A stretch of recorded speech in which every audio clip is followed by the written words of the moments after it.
Assalamualaikum warahmatullahi wabarakatuh dan salam sejahtera kepada semua para pelajar. Kita bertemu sekali lagi dalam siri untuk memberi panduan kepada anda macam mana menulis proposal penyelidikan. Kali ini kita meneliti kepada objektif kajian. Apakah itu objektif kajian? Objektif kajian merupakan satu pernyataan yang ditulis dalam kertas penyelidikan untuk menggambarkan tentang perkara yang ingin dicapai oleh kajian anda. Ada panduan yang perlu diikuti bagaimana cara menulis objektif kajian dan ia akan diajarkan kepada anda dalam siri ini. So, objektif kajian mesti lahir atau berkait dengan permasalahan kajian. Jika anda lihat aliran logik di sini, ia bermula dengan isu, kemudian juran literature, permasalahan kajian, barulah objektif kajian. Jadi, walaupun dalam proposal anda, objektif kajian itu ada di muka surat lebih awal. Selepas pengenalan, ada objektif. Tetapi sebenarnya untuk terhasilnya objektif, ia harus bermula dari juran literatur. Kemudian permasalahan literature. Sebab itu, saya meminta kepada anda untuk membuat dahulu ulasan literature sekurang-kurangnya 20 artikel supaya anda memahami isu kajian sebelum anda dapat mengenal pasti apakah objektif dan tajuk kajian yang sesuai. Objektif kajian mestilah fokus dan berkait dengan juran literature ataupun literature gap. Jadi apabila anda menulis objektif kajian itu mesti ada ciri-ciri ini. Ia mesti jelas, spesifik. Maksudnya gunakan bahasa yang ringkas, bahasa yang spesifik, bahasa yang jelas maksudnya, ianya mesti boleh dicapai. Dan sesuai dengan tempoh masa kajian yang anda ada. Ianya mesti boleh diukur. Nanti saya akan tunjukkan contoh kepada anda apa yang dimaksudkan sebagai ayat objektif kajian yang menggambarkan ia boleh diukur.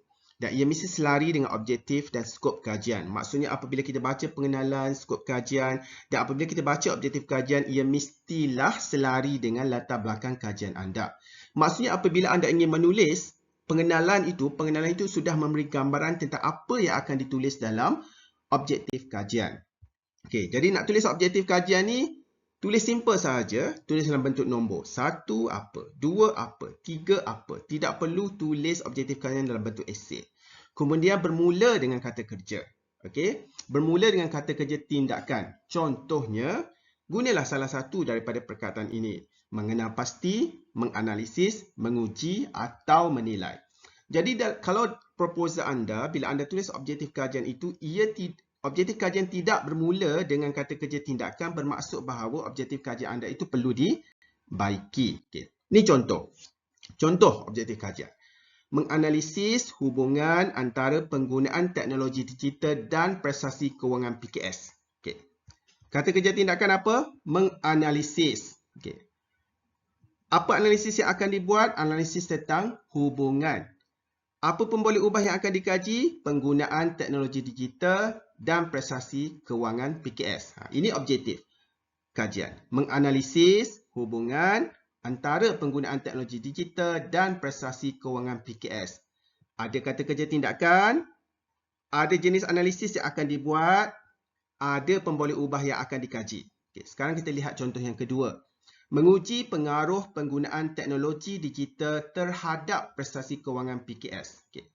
Mana kata kerja tindakan? Kata kerja tindakan adalah menguji. Mana jenis ujian? Jenis ujian ada di sini ditulis pengaruh. Jadi jenis ujian boleh jadi pengaruh, kesan atau hubungan. Apa pula pemboleh ubah dalam objektif ni? Pemboleh ubah adalah penggunaan teknologi digital dan juga prestasi kewangan PKS. Saya harap para pelajar sudah dapat menguasai cara menulis objektif kajian. Pastikan ia menepati cara penulisan saintifik.